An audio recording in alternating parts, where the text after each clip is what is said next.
অবশ্যই আইনের শাসন আছে। আইনের শাসন ছাড়া ডেমোক্রেটিক গভর্নমেন্ট কেমন করে চলে? প্রিয় দর্শক, আপনাদের সবাইকে সাদর আমন্ত্রণ জানাচ্ছি সাম্প্রতিক বিষয় নিয়ে মুক্ত আলোচনার অনুষ্ঠান তৃতীয় মাত্রা দেখবার জন্য। অনুষ্ঠানটি আপনার জন্য পরিচালনা এবং উপস্থাপনা করেছেন জিল্লুর রহমান। তাহলে চলুন দেখা যাক আজকের দেশে এবং দেশের বাইরে যারা এই মুহূর্তে টেলিভিশন সেটের সামনে বসে আছেন তাদের প্রত্যেককে সাম্প্রতিক বিষয় মুক্ত আলোচনার অনুষ্ঠান তৃতীয় মাত্রা দেখবার জন্য সাদর আমন্ত্রণ।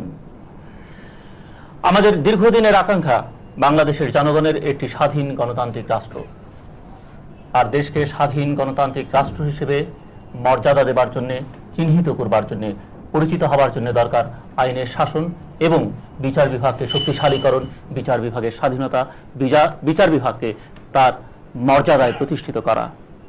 এসব বিষয় নিয়ে কথা বলবার জন্য আজকে আমার সঙ্গে স্টুডিওতে উপস্থিত আছেন আমার বাদিকে গণপ্রজাতন্ত্রী বাংলাদেশ সরকারের আইন, বিচার এবং সংসদ বিষয়ক মাননীয় প্রতিমন্ত্রী ব্যারিস্টার শাহজাহান ওমর পীর উত্তম, এবং আমার ডান দিকে আছেন বাংলাদেশ সুপ্রিম কোর্ট বার অ্যাসোসিয়েশনের সভাপতি, দেশের প্রখ্যাত আইনজীবী ব্যারিস্টার রকুনুদ্দিন মাহমুদ। আমি প্রথমেই মাননীয় প্রতিমন্ত্রীর কাছে জানতে চাইছি, আইনের শাসন বলতে আপনি কি বুঝছেন, আমরা কি বুঝবো? আইনের শাসন যেটা সকলে জানে, রুল অফ ল, এটা একটা লিগাল কনসেপ্ট, লিগাল ডকট্রিন। এটা first it was expounded by mister A V Dicey.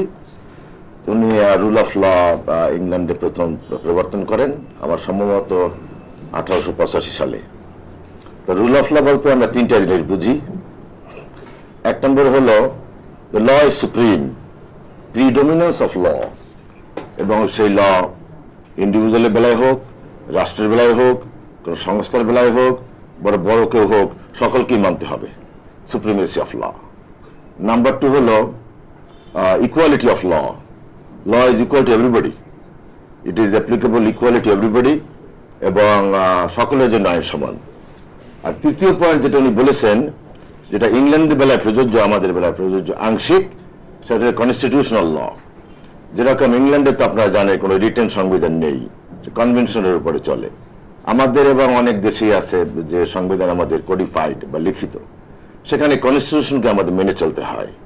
তো এই তিনটার উপরে, constitution, equality of law and supremacy of law, এই তিনটা কম্বাইন্ড যে একটা ইফেক্ট আসে, সেটাকে বলি আমরা রুল অফ ল, বাংলা আইনের শাসন। আপনারা এখন দেশ শাসন করছেন, বাংলাদেশে কি আইনের শাসন আছে কি নেই? অবশ্যই আইনের শাসন আছে।